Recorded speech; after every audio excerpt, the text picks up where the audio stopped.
الرؤیا تو ثلاث، خواب کی تین قسمیں ہیں۔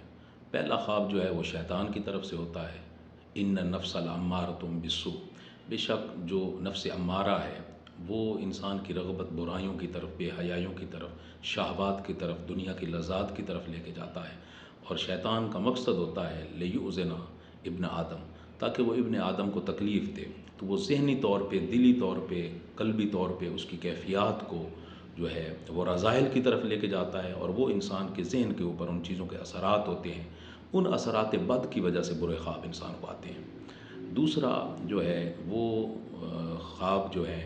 وہ انسان کے حدیث نفس کی وجہ سے ہے، یعنی جو کچھ انسان بولتا ہے، کرتا ہے، بیٹھتا ہے، اٹھتا ہے، کھاتا ہے، پیتا ہے، جس صحبت میں، سنگت میں، معیت میں، دوستوں کے ساتھ، اور جس ماحول کے اندر اس کا اٹھنا بیٹھنا ہوتا ہے، جو کچھ وہ کھاتا ہے اس کے معدے کے ذریعے اس کے ذہن کے اوپر اس کے اثرات ہوتے ہیں، اس کی خوراک، اس کا تکلم، اس کی گفتار، اس کی صحبت، یہ ساری چیزوں کا ان کے ماحول، اس کے گھر، یہ اس کے جھگڑے، اس کی لڑائیاں، اس کی الفت، یہ ساری چیزوں کے اثرات ہوتے ہیں۔ تو ان اثرات کی وجہ سے وہ ذہن پہ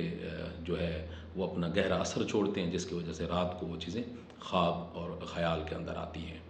اور اس میں پھر یہ بھی ہے کہ اب آپ چونکہ سوشل میڈیا کا استعمال بندہ کرتا ہے، تو وہ فیس بک پہ کیا دیکھتا ہے، ٹویٹر پہ کیا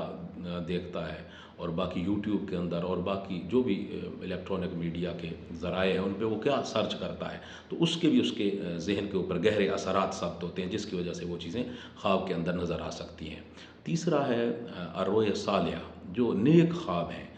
وہ نبوت کا 46واں حصہ ہے، اور وہ خواب حقیقت پر مبنی ہیں، ان کی تعبیر بھی اچھی ہے، اور وہ انسان اگر ان کو دیکھتا ہے، جس طرح اس میں کچھ بزرگ دیکھتا ہے، یا کوئی کعبہ کو دیکھتا ہے، حضور رحمۃ اللہ العالمین کے روضے کو دیکھتا ہے، یا اس طرح کی صالح صحبت اس کو ملتی ہے خواب کے اندر، یا کوئی اور سبزہ یا بہت نور اور بہت ساری چیزیں وہ دیکھتا ہے، تو وہ چیزیں جو ہے وہ نبوت کا 46واں حصہ ہیں، اور وہ رحمت ہیں، اور اللہ رب العزت کا فضل ہے۔